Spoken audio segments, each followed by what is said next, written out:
తులారాశి వాళ్లకు ఈరోజు వృత్తి ఉద్యోగ విషయాల్లో సానుకూలమైనటువంటి మార్పులు ఏర్పడుతుంటాయి.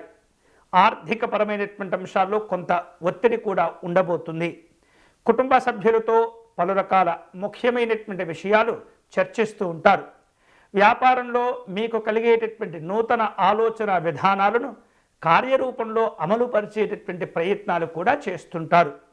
అలాగే ఈ వారం కొన్ని శుభవార్తలు మీకు తెలుస్తూ ఉంటాయి. షేర్లు పెట్టుబడుల విషయాల్లో తులారాశి వారు ఏమాత్రం కూడా తొందరపడకూడదు. అన్ని విషయాల్లో జాగ్రత్తలు తీసుకుంటుండాలి. సామాజిక పరమైనటువంటి కార్యక్రమాల్లో అందరికీ కూడా ఉపయోగపడేటటువంటి విధంగా సహకారం అందించేటటువంటి విధంగా ప్రయత్నం చేస్తుంటారు. వ్యాపార రంగంలో ఉన్నటువంటి వారు నూతనమైనటువంటి ఒప్పందాలు కుదుర్చుకోవటం కానీ భాగస్వామ్యాలను మరింతగా విస్తరింప చేసుకునేటటువంటి ప్రయత్నాలు చేస్తుంటారు. వ్యక్తిగతమైనటువంటి విలువలను పెంచుకుంటుంటారు. ఇతరులకు సహాయ సహకారాలు అందిస్తుంటారు. ఆర్థికంగా ప్రణాళికలను అన్ని విధాలుగా జాగ్రత్తగా రూపొందించుకోవటం మంచిది.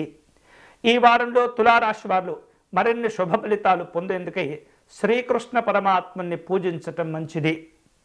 విశేషంగా ఈ వారం జగన్నాథ అష్టకము కానీ అచ్యుతాష్టకమును కానీ పారాయణం చేయటం మంచిది.